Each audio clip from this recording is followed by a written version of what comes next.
नमस्कार, आपण पाहत आहात मराठवाड्यासाठी पीसीएन न्यूज एक पाऊल प्रगतीकडे। आता पाहूया दिवसभरातील ठळक घडामोडी।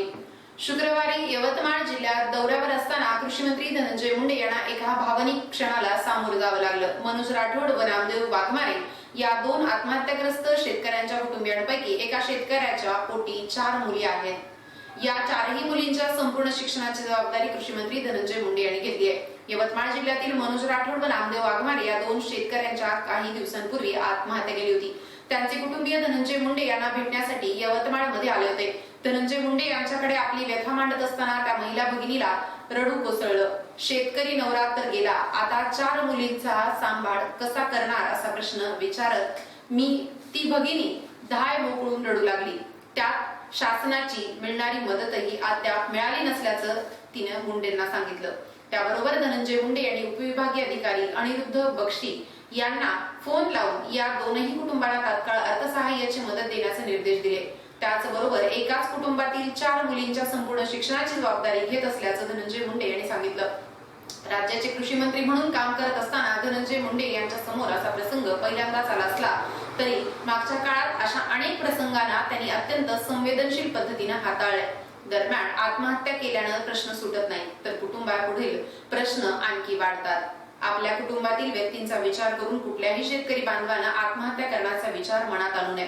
कोणत्याही प्रकारची अडचण असल्यास किंवा शेतकरी बांधवांना कोणतीही मदत लागल्यास आपल्या घराचे दरवाजे 24 तास उघडे आहेत, असं भावनिक आवाहन या प्रसंगाच्या निमित्तानं धनंजय मुंडे यांनी सोशल मीडियावरून केलं आहे।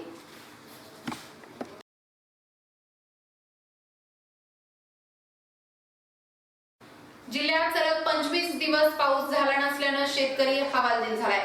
खरीपाची पिकं पूर्णतः हातातून गेल्यानं शेतकऱ्यांवर मोठं आर्थिक संकट आलंय। अशा संकटात त्यांना आधार देणं खूप आवश्यक आहे। विमा कंपनीनं जिल्ह्यातील शेतकऱ्यांना पीक विमा मंजूर करून तात्काळ अग्रिम रक्कम द्यावी अशी मागणी भाजपच्या राष्ट्रीय सचिव पंकजाताई मुंडे यांनी मुख्यमंत्री व उपमुख्यमंत्री यांच्याकडे केली आहे। यंदाच्या पावसाळ्यात सुरुवातीपासूनच जिल्ह्यात अत्यल्प पाऊस झालाय। पावसामुळे पेरण्या उशिरा झाल्या आणि नंतर पावसानं सलग 25 दिवस उघडीप दिली आहे। 24 जुलै ते 18 ऑगस्ट दरम्यान जिल्ह्यात कुठेच पाऊस पडला नाही। परिणामी खरीप पिकाची वाढ खुंटली आहे। पावसाळा सुरू झाल्यापासून आतापर्यंत जिल्ह्यात सरासरीच्या फक्त 42% पाऊस झालाय। सर्वात कमी 29% पाऊस परळी तालुक्यात नोंदला गेलाय। जिल्ह्यात एकूण खरीप पिकं ऊस वगळता 7,66,680 हेक्टर क्षेत्रात पेरण्या झाल्या होत्या, पण पाऊसच नसल्यानं सोयाबीन, कापूस, ज्वारी, तूर, मूग, उडीद ही पिकं हातची गेली आहेत। यामुळे शेतकरी पुरता हवालदिल झालाय। पीक विमा कंपनीच्या मार्गदर्शक तत्वानुसार एखाद्या भागात पावसाचा सलग 21 दिवस खंड असेल तर पीक विम्याची भरपाई म्हणून शेतकऱ्यांना ऍडव्हान्स रक्कम देण्याची तरतूद आहे। पाऊस नसल्यानं पिकं हातची गेली आहेत, त्यामुळे शेतकरी मोठ्या आर्थिक संकटात सापडलाय। त्यांना आधार देण्याची आज खरी गरज आहे। विमा कंपनीनं आता कुठलीही वाढ न पाहता शेतकऱ्यांना पीक विमा मंजूर करावा आणि तात्काळ अग्रिम रक्कम वाटप करावी। तसेच कृषी खात्यानं विमा कंपनीला तसे आदेशित करावं अशी मागणी पंकजाताई मुंडे यांनी केली आहे।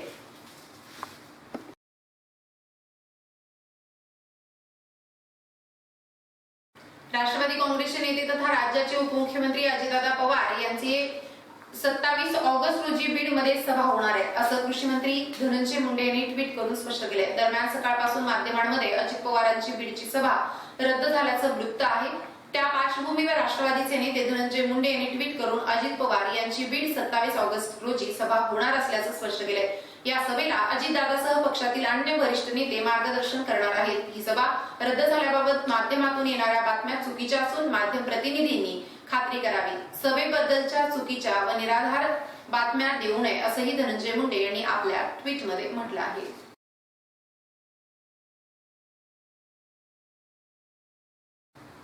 नामदार धनंजय मुंडे यांच्या माध्यमातून बीड जिल्ह्यात मिळालेल्या कृषी मंत्री पदाचा लाभ सर्वसामान्य शेतकऱ्यांना मिळवून देण्यासाठी आम्ही कटिबद्ध आहोत। मोसंबी उत्पादक शेतकऱ्यांना येणाऱ्या अडचणीच्या पार्श्वभूमीवर मोसंबी विकास परिसंवादाचं आयोजन करण्यात आलंय। कृषी मंत्री धनंजय मुंडे यांच्या निवेदनामुळे तज्ञ संशोधकांचं मार्गदर्शक शेतकऱ्यांना लाभत असून लवकरच मोसंबी उत्पादक शेतकऱ्यांचे प्रश्न त्यांच्यासमोर मांडणार असून शेतकरी हिताचा निर्णय नक्की होईल असा विश्वास अमरसिंह पंडित यांनी व्यक्त केला आहे. तज्ञ संशोधकांच्या उपस्थितीत आयोजित केलेल्या मोसंबी विकास परिसंवादात ते बोलत होते. यावेळी मोसंबी उत्पादक शेतकरी मोठ्या संख्येने उपस्थित होते. गेवराई तालुक्यात मोसंबी फळबागांवर पडलेल्या गळ रोगामुळे अनेक शेतकरी मोसंबीची बाग मोडीत काढण्याच्या तयारीत होते. या पार्श्वभूमीवर जय भवानी सहकारी साखर कारखान्याचे चेअरमन अमरसिंह पंडित यांनी शारदा प्रतिष्ठानच्या माध्यमातून गेवराई येथे मोसंबी विकास परिसंवादाचं आयोजन केलं. यावेळी बदनापूर येथील मोसंबी संशोधन केंद्राचे प्रभारी अधिकारी डॉक्टर संजय पाटील, खामगाव येथील कृषी विज्ञान केंद्राच्या प्रमुख दीप्ती पाटेगावकर, मोसंबी संशोधक डॉक्टर गणेश मंडलिक, फळबाग तज्ञ डॉक्टर दीपक कछवे, उपविभागीय कृषी अधिकारी शिवप्रसाद संगेकर, फळ पीक विमा कंपनीचे जिल्हा प्रतिनिधी बाबासाहेब वणभाय यांच्यासह कृषी विभागातील अधिकारी उपस्थित होते. कृषी मंत्री धनंजय मुंडे यांनी त्यांचे विशेष कार्य अधिकारी संजय केंद्रे यांना या कार्यक्रमासाठी आवर्जून पाठवलं होतं. कार्यक्रमात गेवराई तालुक्यातील सुमारे 300हून अधिक मोसंबी उत्पादक शेतकरी उपस्थित होते. कार्यक्रमाचं प्रास्ताविक करताना माजी आमदार अमरसिंह पंडित यांनी मोसंबी उत्पादक शेतकऱ्यांच्या अडचणी सांगताना कृषी विज्ञान केंद्रातील तज्ञांच्या अडचणींच्या काळातही शेतकऱ्यांना मार्गदर्शन मिळत नसल्याची खंत व्यक्त केली. कृषी विद्यापीठातील बैठकीत मोसंबी संशोधन केंद्राचे अधिकारी व्यस्त असतानाही कृषी मंत्री धनंजय मुंडे यांनी त्यांना त्यांची बैठक रद्द करून शेतकऱ्यांसाठी गेवराईत पाठवल्याबद्दल आपल्या भाषणात अमरसिंह पंडित यांनी धनंजय मुंडे यांचे आभार व्यक्त केले.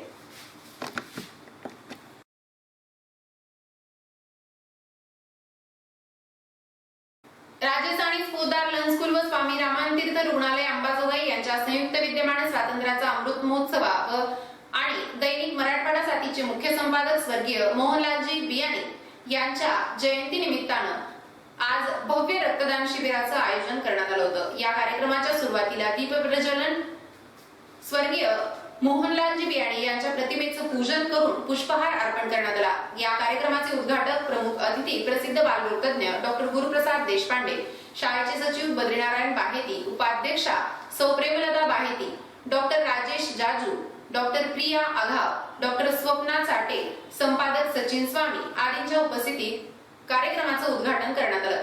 यावेळी बोलताना प्रसिद्ध डॉक्टर देशपांडे म्हणाले की पोद्दार लन स्कूलचे शैक्षणिक कार्य सोबतच सामाजिक कार्यात खूप मोठा सहभाग आहे. रक्तदान शिबिर घेऊन या शाळेनं कौतुकास्पद कार्य केले. विशेषतः परळीत चंदूलाल बियाणी यांच्या संकल्पनेतून गेली 4 वर्षापासून दर 3 महिन्यात एक वेळ हे महारक्तदान शिबिर आयोजित करण्यात येत आहे. हे रक्तदान म्हणजे एखाद्याला जीवदान आहे.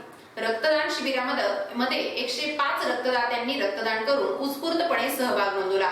राजस्थानी पोद्दार लन स्कूल परळी गंगाखेड रोड येथील सकाळी 10 ते दुपारी 2 वाजेपर्यंत भव्य रक्तदान शिबिर आयोजित करण्यात आले होते. विशेष म्हणजे शाळेचे सचिव बद्रीनारायण बाहेती, सौ प्रेमलता बाहेती, धीरज बाहेती आणि दीपा बाहेती यांच्या सहयोगातून रक्तदान केले.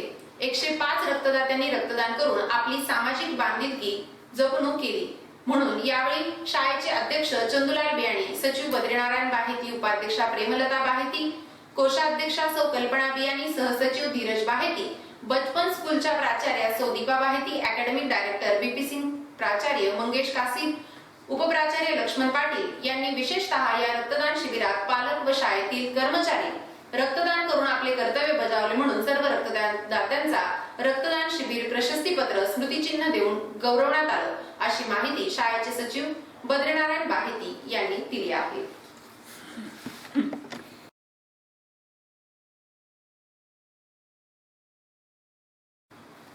पिकाचे 50% पेक्षा अधिक नुकसान झालेल्या शेतकऱ्यांना अग्रिम पीक विमा देण्यात यावा.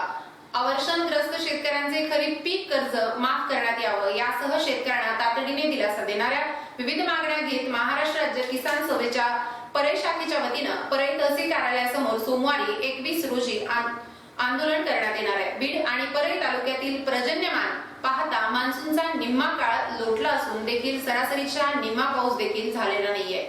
खरीपाची लागवड झालेली परळी तालुक्यातील 51,800 हेक्टरवरील पिकं धोक्यात आहेत. अद्याप देखील समाधानकारक पाऊस नसल्यामुळे दुष्काळी सावट माथ्यावर गोंगावत असताना शेतकऱ्यांच्या प्रश्नी सातत्याने लढत असलेल्या किसान सभेचे या प्रश्नी पुन्हा पावले उचलली असून परळी तालुक्यात दुष्काळ जाहीर करण्याच्या अनुषंगाने तहसील प्रशासनाने संबंधित अहवाल शासनास सादर करून पाठवावा. अवर्षणग्रस्त शेतकऱ्यांचे खरीप पीक कर्ज माफ करावं. खरीपाचे पिकाचे नुकसान झाल्यामुळे पीक विम्याची 50% अग्रिम रक्कम शेतकऱ्यांच्या खात्यामध्ये जमा करावी. सन 2022 मधील अतिवृष्टी अनुदानापासून वंचित शेतकऱ्यांना अनुदानाचं वाटप करावं. सन 2020 चा मंजूर पीक विमा त्वरित वितरित करावा. परळी तालुक्यात लंपी स्किन रोगाचे लसीकरण सुद्धा युद्ध पातळीवर करून पशु संपत्ती वाचवावी. दुष्काळी परिस्थितीत शेतकऱ्यांना शासनाने तातडीने मदत घोषित करावी.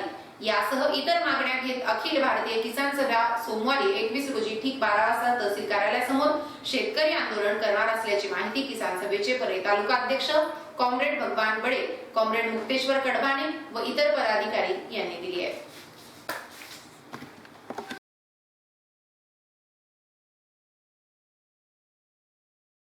परळी शहर काँग्रेस पक्षाच्या वतीने पक्षाच्या संघटन, पुढील दिशा आदी धोरणात्मक वाटचाली संदर्भात विचार विनिमय करण्यासाठी महत्त्वपूर्ण बैठकीचे आयोजन करण्यात आले असून परळी शहर काँग्रेसच्या आघाडीच्या पदाधिकारी कार्यकर्त्यांनी उपस्थित राहावे असे आवाहन शहराध्यक्ष बहादूरभाई यांनी केले. 20 ऑगस्ट रोजी शहरातील काँग्रेस पक्षाचे मध्यवर्ती कार्यालय सकाळी 11 वाजता बैठकीचे आयोजन करण्यात आले. परळी शहर काँग्रेसचे सर्व पदाधिकारी, महिला आघाडी, युवक काँग्रेस सर्व सेलचे फ्रंट कार्यकर्त्यांनी या बैठकीत उपस्थित राहून पक्षाचा पक्ष आदेश पक्षानुरूप दिलेले कार्यक्रम बाबत संघटन वाढीसाठी संदर्भात विचार विनिमय करण्यासाठी बैठकीत सहभागी व्हावे असे आवाहन शहराध्यक्ष बहादूरभाई यांनी केले.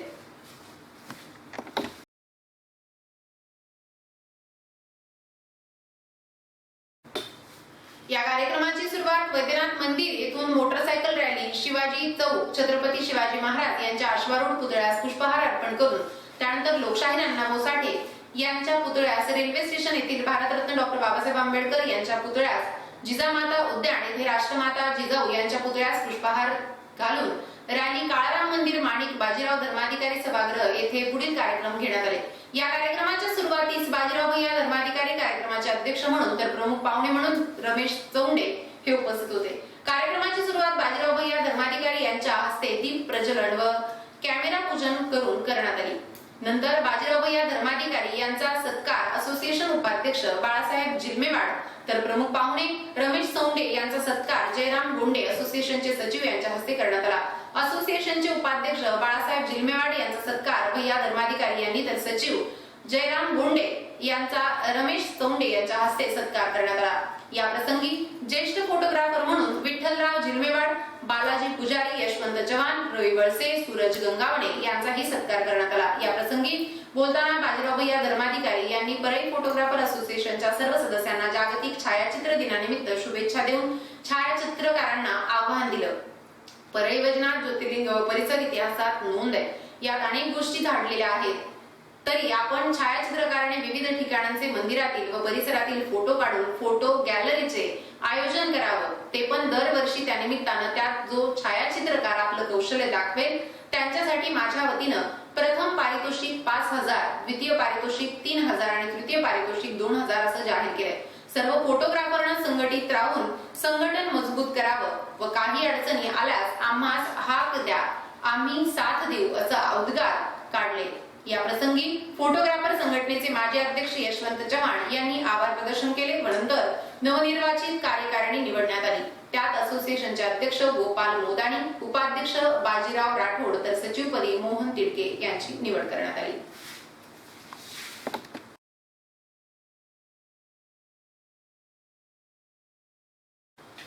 आता येथेच थांबू. उद्या भेटूया याच वेळी याच ठिकाणी. मराठवाडा साथी PCN न्यूज एक पाऊल प्रगतीकडे. धन्यवाद.